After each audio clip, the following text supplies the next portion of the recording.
Сайн байцгаана уу? Та бүхэнд өнөөдөр Аз ТV-ийн зүрхэн дэх технологи уламжлал 2-ыг хослуулсан гайхамшигт улс Өмнөд Солонгосын талаар сонирхолтой мэдээллийг хүргэж байна. Өмнөд Солонгос нь зүүн Азид оршдог өндөр хөгжилтэй, соёлын баялаг түүхтэй орон, 51 сая гаруй хүн амтай, нийслэл нь сүүл хот. К-pop, К-драма, саймсан, ээлжийн зэргээрээ дэлхийд алдартайч уламжлалт соёл, байгал, түүхээрээ ч мөн гайхалтай.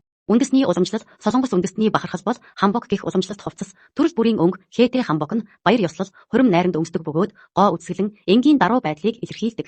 Ханок гэдэг нь уламжлалт байшин бөгөөд байгальд нийцсэн бүтэцтэй. Мөн дэлхийд алдартай тэквондо нь Солонгосын үндэсний тулааны урлаг бөгөөд дэвчээр, хүндлэл, сахилга батыг эрхэмлдэг. Баяр наадам Өмнөд Солонгост жил бүр олон баяр наадам болдог. Чусок буюу намрын ургацын баяр бол хамгийн том уламжлалт баяр бөгөөд гэр бүлээрээ цуглаж өвөг дээдэстэй хүндэтгэл үзүүлдэг.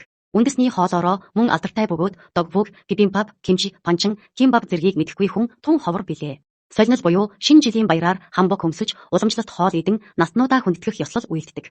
Мөн орчин үеийн наадмууд болох Бусангийн кино наадам, К-pop фестивалууд, гэрэлт цамхагийн шоу, бензүүний баяр гээд олон сонирхолтой арга хэмжээнүүд болдог.